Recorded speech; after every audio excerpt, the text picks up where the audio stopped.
அன்புள்ள இந்திய யூனியன் முஸ்லீம் லீக்கினுடைய மகளா ஜமாத் ஒருங்கிணைப்பு மாநில மாநாட்டிற்கு தலைமை ஏற்று எழுச்சியோடு ஏற்றத்தோடு உணர்ச்சியோடு உரையாற்றி அமர்ந்திருக்கக்கூடிய இந்திய யூனியன் முஸ்லீம் லீக்கினுடைய தேசிய தலைவர் தகைசால் தமிழர் பேராசிரியர் ஐயா காதர் மொஹிதீன் அவர்களே, மாண்புமிகு அமைச்சர் பெருமக்கள் கே என் நேரு அவர்களே, MR கே பன்னீர்செல்வம் அவர்களே, கோவை செழியன் அவர்களே, தம்பி அன்பில் மகேஷ் பொய்யாமொழி அவர்களே, முன்னாள் அமைச்சர் வைத்தியலிங்கம் அவர்களே, நாடாளுமன்ற சட்டமன்ற உறுப்பினர்களே, வரவேற்புரை நல்கியிருக்கக்கூடிய இந்திய யூனியன் முஸ்லீம் லீக்கினுடைய பொதுச் செயலாளர் முகமது அபுபக்கர் அவர்களே, தேசிய அரசியல் ஆலோசனை குழுவினுடைய தலைவர் திரு சையது சாதிக் அலி அவர்களே, தமிழ்நாடு ஜமாத்துல் உலமா சபையினுடைய தலைவர் திரு காஜா மொஹிதீன் அவர்களே, மாநில முதன்மை துணைத் தலைவர் திரு அப்துல் ரஹ்மான் அவர்களே, தமிழ்நாடு வக்ஃப் வாரியத்தினுடைய தலைவர் நாடாளுமன்ற உறுப்பினர் திரு நவாஸ்கனி அவர்களே, தேசிய செயலாளர் அப்துல் பாசித் அவர்களே, துணை செயலாளர் பாத்திமா முசப்பர் அவர்களே, மாநில பொருளாளர் ஷாஜகான் அவர்களே, ஓய்வு பெற்ற நீதியரசர் திரு அக்பர் அலி அவர்களே, மேடையில் அமர்ந்திருக்கக்கூடிய என்னுடைய பெருமதிப்பிற்குரிய தொழிலதிபர் அமீத் அவர்களே, இந்திய யூனியன் முஸ்லீம் லீக் கட்சியினுடைய நிர்வாகிகளே, செயல் வீரர்களே, தொண்டர்களே, அன்புக்குரிய தாய்மார்களே, சகோதரிகளே, பத்திரிகை மற்றும் ஊடகத்துறை சார்ந்த நண்பர்களே, உங்கள் அனைவருக்கும் என்னுடைய அன்பான வணக்கம். இந்திய யூனியன் முஸ்லீம் லீக்கின் சார்பில் நடைபெறக்கூடிய இந்த மஹல்லா ஜமாத் ஒருங்கிணைப்பு மாநில மாநாட்டில் கலந்து கொண்டு உங்கள் அனைவரையும் ஒரு சேர சந்தித்து உங்களிடத்தில் உரையாற்றக்கூடிய வாய்ப்பை பெற்றமைக்கு நான் பெரிதும் மகிழ்ச்சி அடைகிறேன், பெருமைப்படுகிறேன், பூரிப்படைகிறேன். புலங்கார்ந்த உணர்வோடு இங்கே நான் நின்று கொண்டிருக்கிறேன். நேற்று முன்தினம்தான் இதே தஞ்சை மண்டலத்திற்கு வெல்லும் தமிழ் பெண்கள் மாநாட்டுக்காக வந்தேன். இன்னைக்கு இந்த மாநாட்டுக்கு, உங்கள் மாநாட்டுக்கு, மன்னிக்குவன் நம்ம மாநாட்டுக்கு வர வச்சிருக்கிறார் நம்முடைய தகைசால் தமிழர் பேராசிரியர் ஐயா காதர் மொஹிதீன் அவர்கள். அவர் எப்ப அழைச்சாலும் நான் வந்துருவேன். இதுவரைக்கும் நான் மறுத்ததில்லை. அவர் ஒவ்வொரு முறையும் இந்த சமுதாயத்தை சார்ந்த ஏதேனும் நிகழ்ச்சிக்கு, விழாவுக்கு, மாநாட்டுக்கு என்னிடத்தில் வந்து தேதி கேட்க வருவார். நீங்கள் ஏன் இவ்வளவு தூரம் வர வேண்டும்? தொலைபேசிகளை அழைத்து உத்தரவிட்டால் நான் வந்து விடுவேனே என்று நான் சொல்வது உண்டு. இல்லை இல்லை, நான் நேரடியாக வந்து கேட்க வேண்டும் என்பதற்காகத்தான் வந்திருக்கிறேன். ஒரு 5-6 தேதியை குறிப்பிட்டு சொல்லுவார். நான் உடனே சொல்வதுண்டு, எந்த தேதி என்று சொல்லுங்கள், இந்த சாய்ஸ் எல்லாம் கொடுக்காதீங்க என்று நான் அவரிடத்திலே உரிமையோடு அதை உறுதி செய்து அதற்கு பிறகு இந்த நிகழ்ச்சிக்கு நான் வந்திருக்கிறேன். இந்த பயணங்களால ஏற்படுகிற அலைச்சலை விட நீங்க தரக்கூடிய அன்புதான் எனக்கு மிகப்பெரிய மகிழ்ச்சியை, ஊக்கத்தை, உற்சாகத்தை ஊட்டிக் கொண்டிருக்கிறது. நம்முடைய பேராசிரியர்களுடைய அழைப்பை கட்டளையா ஏற்றுக்கொண்டு இங்கே நான் வந்திருக்கிறேன். பள்ளிவாசல்களை மையமாக வச்சு சமூக உதவிகள், சேவைகள், சீர்திருத்தங்கள் செய்கிற சமூக பணியாற்றக்கூடிய அமைப்புகளாக இருக்கிற மஹல்லா ஜமாத் அமைப்புகள் இஸ்லாமிய பண்பாட்டில் மிக மிக முக்கியமானது, அடிப்படையானது. வழிகாட்டு தலங்கள் என்பவை தொழுகைகளுக்கான இடங்களாக மட்டுமில்லாம சமூக ஒற்றுமை, சமூக வளர்ச்சி, கல்வி ஆகியவற்றோடு தொடர்புடையதுன்னு மெய்ப்பிச்சுட்டு வரீங்க. அந்த வகையில முன்மாதிரி மஹல்லா ஜமாத் விருதுகளை பெற்றுள்ள 30 பள்ளிவாசல் பொறுப்பாளர்கள் அனைவரையும் நான் மனதார பாராட்டுகிறேன், வாழ்த்துகிறேன். திராவிட முன்னேற்ற கழகத்தை பொறுத்த வரைக்கும் நாங்க எப்பவும் உங்களோட இருக்கிறவங்க.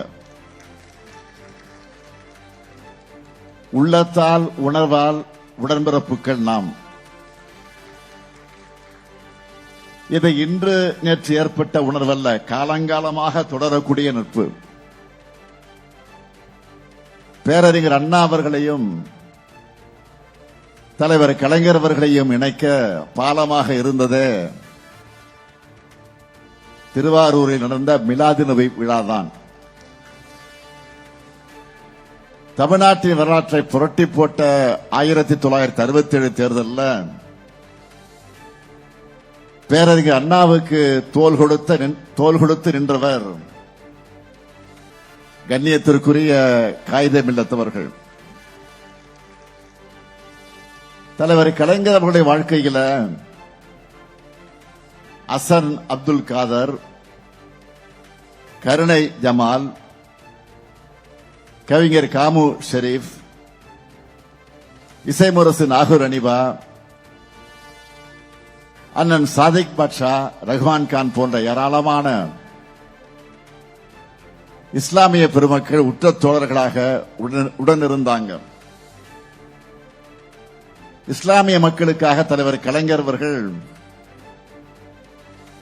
செய்திருக்கக்கூடிய நன்மைகளை, சாதனைகளை, அதில் முக்கியமான சிலவற்றை மட்டும் தலைப்புச் செய்திகளாக சொல்ல வேண்டும் என்று சொன்னால், முதல் முறை ஆட்சிக்கு வந்ததுமே மிலாது நபிக்கு அரசு விடுமுறைன்னு அறிவித்தார். அதிமுக அரசு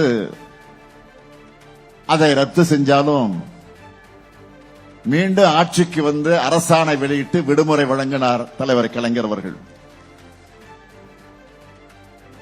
உருது பேசும் முஸ்லிம்களை பிற்படுத்தோர் பட்டியலில் சேர்த்தார். காயிதே மில்லத் மணிமண்டபம் கட்ட நிதி ஒதுக்கி இடம் ஒதுக்கினார். பிற்படுத்தப்பட்ட இடஒதுக்கீட்டில் இஸ்லாமியர்களுக்கு 3.5 3.5 விழுக்காடு உள் ஒதுக்கீடு. காயிதே மில்லத் மகளிர் கல்லூரி, காயிதே மில்லத் ஆண்கள் கல்லூரிக்கு இடம்னு கலைஞர் செஞ்சதையெல்லாம் பட்டியலிட்டா இன்னைக்கு முழுக்க நான் சொல்லிக்கிட்டே இருக்கணும். தலைவர் கலைஞர் அவர்கள் இஸ்லாமியர்கள் வேறு தான் வேறு என்று ஒருபோதும் நினைத்தது கிடையாது.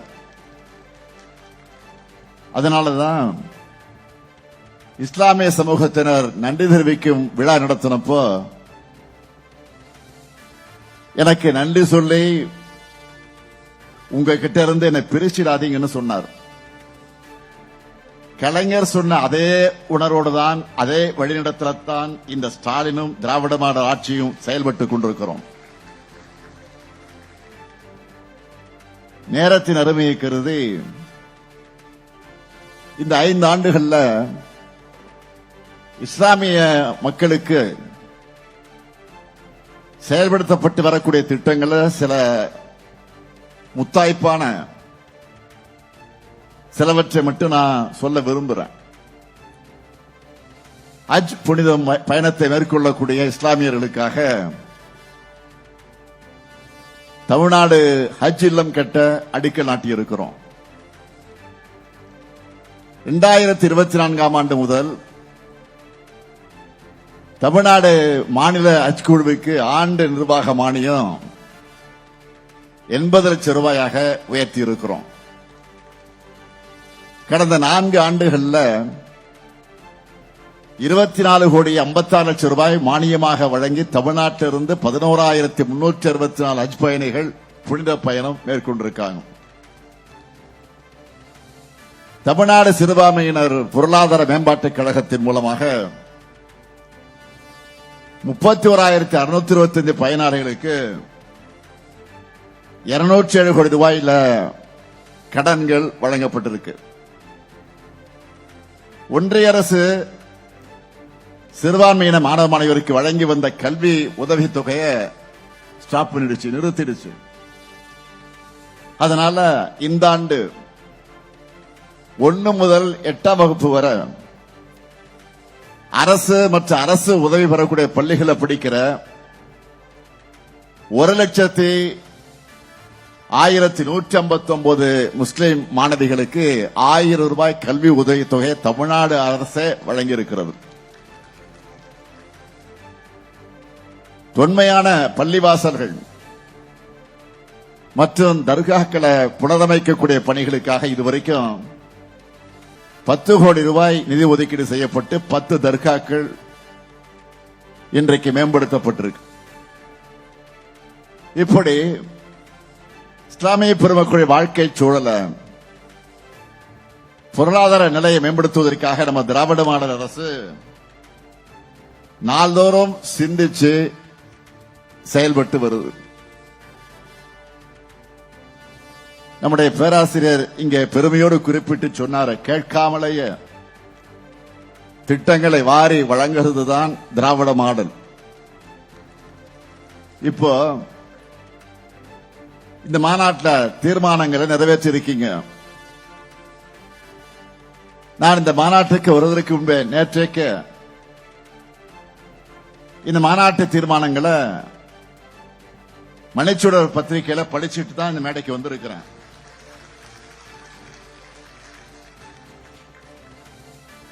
முதலமைச்சர் வர முடிஞ்ச வரைக்கும் எல்லா கோரிக்கையிலும் வச்சிடணும்.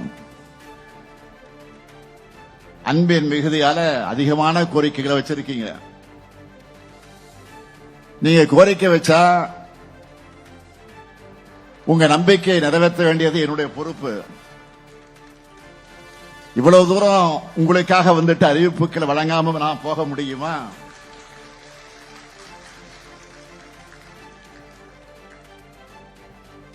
அது ஆயிரக்கணக்கானரை இங்க கூட்டி வச்சு இந்த கோரிக்கைகளை எடுத்து வைக்கிற நேரத்தில்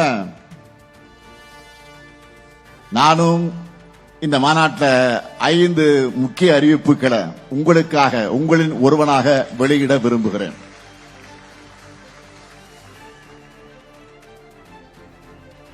முதலாவது அறிவிப்பு, தமிழ்நாடு வக்ஃப் வாரியத்தில்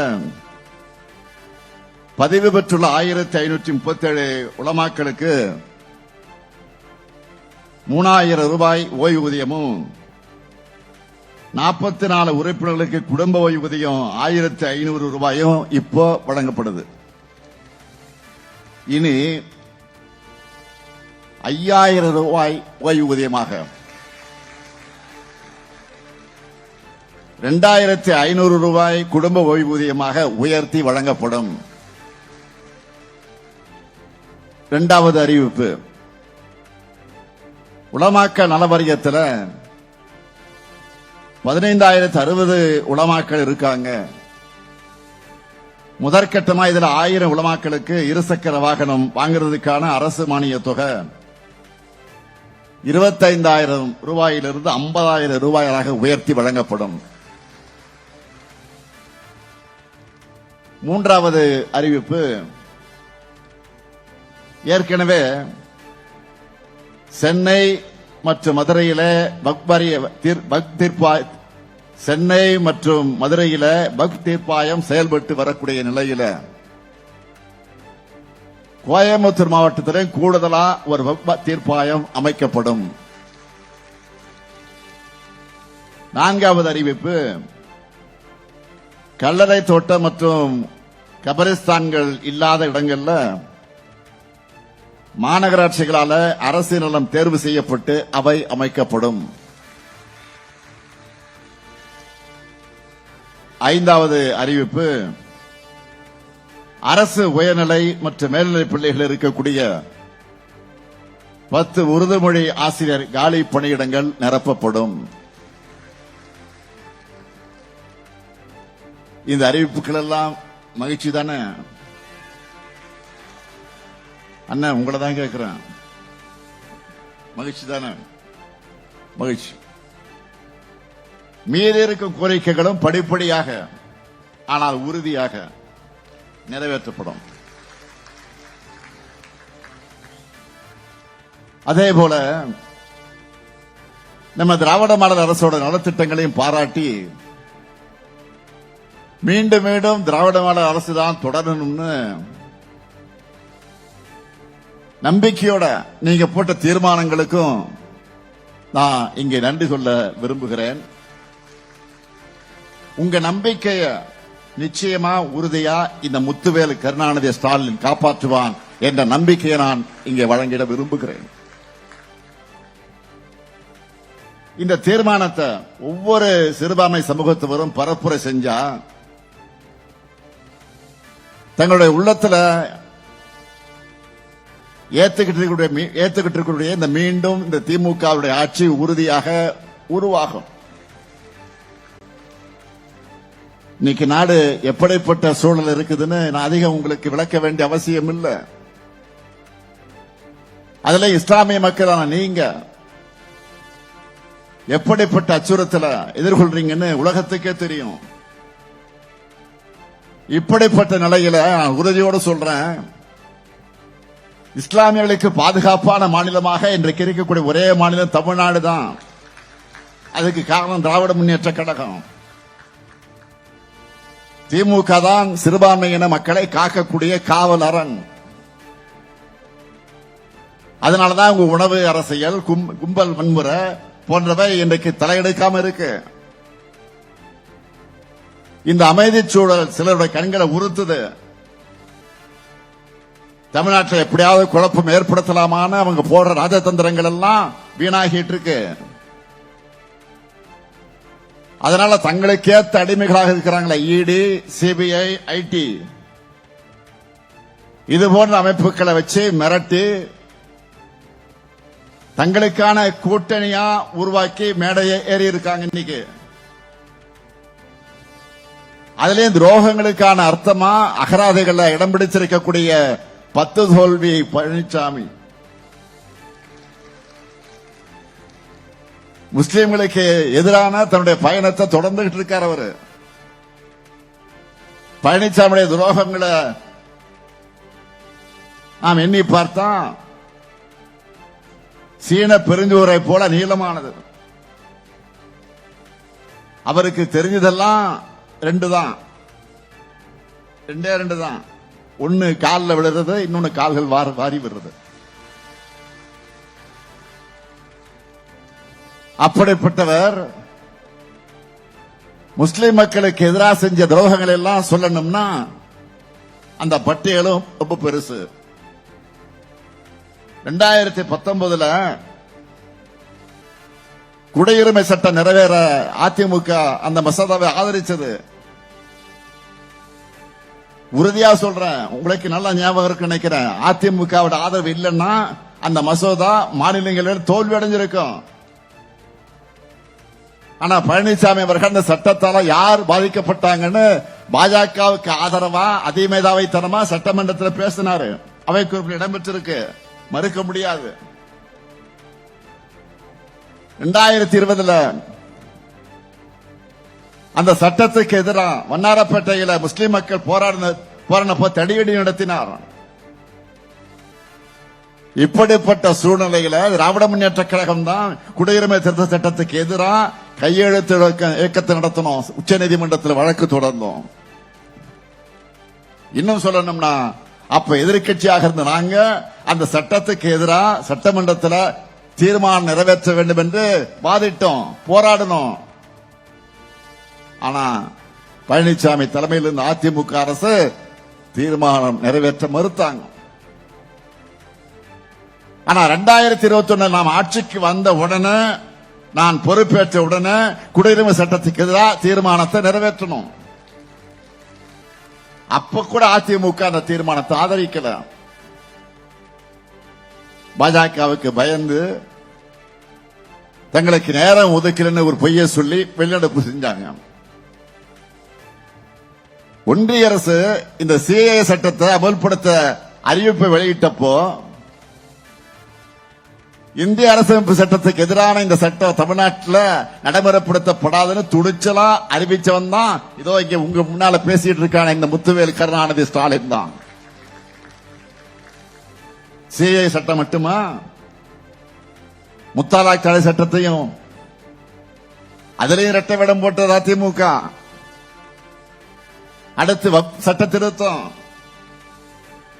திமுக உள்ளிட்ட எதிர்க்கட்சிகள் நாடாளுமன்றத்திலேயும் நீதிமன்றத்திலேயும் கடுமையாக போராடணும். பிரதமருக்கு நான் கடிதம் எழுதின, தமிழ்நாடு சட்டமன்றத்தில் தீர்மானம் நிறைவேற்றணும். ஆனா அதிமுகவோட லட்சணம் என்ன தெரியுமா? எங்கே மக்கள் முன்னாடி அம்பலப்பட்டு விடுமோ என்ற அச்சத்தில் அந்த தீர்மானத்தை ஆதரிச்சாலும் தங்களுடைய டெல்லி எஜமானர்கள் கோபிச்சுப்பாங்களேன்னு நாம கொடுத்த கருப்பு பேஜை கூட போட்டுக்காம ஓடி ஒளிஞ்சாங்க. சட்டமன்றத்தில் இந்த நாடகம்னா, நாடாளுமன்றத்தில் அன்னைக்கு அதிமுக எம்பி தம்பிதுரை அவர்கள் 11 செகண்ட் தான் பேசினார். 11 செகண்ட். அதுலயும் பக் மசோதாவை நிராகரிக்கணும்னு முழுமையா திரும்ப பெறணும் வலியுறுத்தாம பாஜக அரசிட்ட கோரிக்கை வச்சுட்டு இருந்தார். இப்படியெல்லாம் துரோகம் செஞ்சுட்டு ஒரு கூட்டத்தில் பேசும்போது கூட்டணி தர்மத்துக்கு உட்பட்டு தங்களுக்கு கொஞ்சமும் விருப்பமில்லாத சட்டங்களுக்கு ஆதரவு அளிச்சோம்னு பச்சை பொய்ய பேசினார். இப்போ ஒரே மேடையில் இருக்கிற அந்த மக்கள் விரோத கூட்டணிய ஒட்டுமொத்தமா விரட்டக்கூடிய கடமை நம்ம எல்லாருக்கும் இருக்கு, மறந்துடாதீங்க. அதுக்கான வலிமை மதச்சார்பற்ற முற்போக்கு கூட்டணிக்குத்தான் இருக்கு. இஸ்லாமியர்கள், கிறிஸ்தவர்கள், சிறுபான்மை மக்களுக்கு எதிரான அதிமுகவோட சதி எண்ணத்தை நீங்க உணரணும்.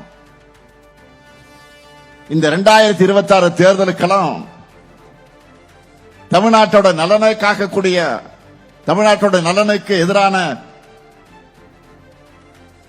இருக்கக்கூடிய பிரதமர் மோடிக்கும் நடக்கக்கூடிய தேர்தல் மறந்துடக்கூடாது. நான் அதனாலதான் சொன்னேன், இந்த தேர்தல் என்டிஏ வெர்சஸ் தமிழ்நாடு. பாஜகவோட கூட்டணி ஆட்சி அமைஞ்சா, தமிழ்நாட்டில் அமைஞ்சா அது வளர்ச்சி அடைந்த தமிழ்நாட்டை நாசப்படுத்திடும். ஆனா அதை தடுக்கிற துணிச்சலும் தைரியமும் திமுக கூட்டணிக்குத்தான் இருக்கு. எனவே திராவிட முன்னேற்ற கழகத்துடைய தொண்டர்கள் வீதி வீதியாக, வீடு வீடாக பரப்புரையை தொடங்கிட்ட மாதிரி நான் உரிமையோடு உங்களிடத்தை கேட்க வந்திருக்கிறேன். இந்திய யூனியன் முஸ்லீம் லீக் தோழர்களும் உடனடியாக தன்னுடைய பரப்புரையை தொடங்க தயாராகுங்க.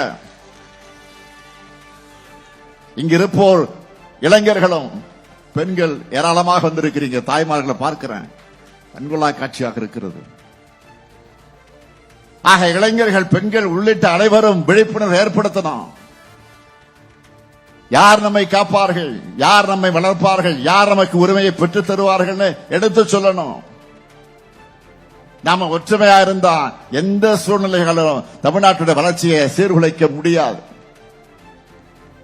சுயநலத்துக்காக தமிழ்நாட்டோட நலனை அடகு வச்சிருக்கக்கூடிய அடிமைகளுக்கும் அவங்களுக்கு கட்டளையிடுகிற டெல்லி எஜமானர்களுக்கு புரிகிற மாதிரி உரைக்க சொல்வோம், உறுதியோடு சொல்வோம். தன்மானமிக்க தமிழ்நாடு தலைபணியாது, ஒருபோதும் அடிபணியாது. தமிழ்நாடு போராடும், தமிழ்நாடு வெல்லும், வெல்வோம் ஒன்றாக. நன்றி, வணக்கம். கும்பகோணத்தில் நடைபெற்று வரும் இந்திய யூனியன் முஸ்லீம் லீக் கட்சியின் மாநில மாநாட்டில் முதல்வர் மு.க. ஸ்டாலின் உரையாற்றியதை பார்த்தோம். இஸ்லாமியர்களுக்கு செய்திருக்கும் திட்டங்களை அவர் பட்டியலிட்டு பேசியிருக்கிறார். மேலும் 5 புதிய திட்டங்களையும் அவர் அறிவித்திருக்கிறார். அதற்கு பிறகு அதிமுக பாஜக கூட்டணியை விமர்சித்தும் அவர் பேசியுள்ளார்.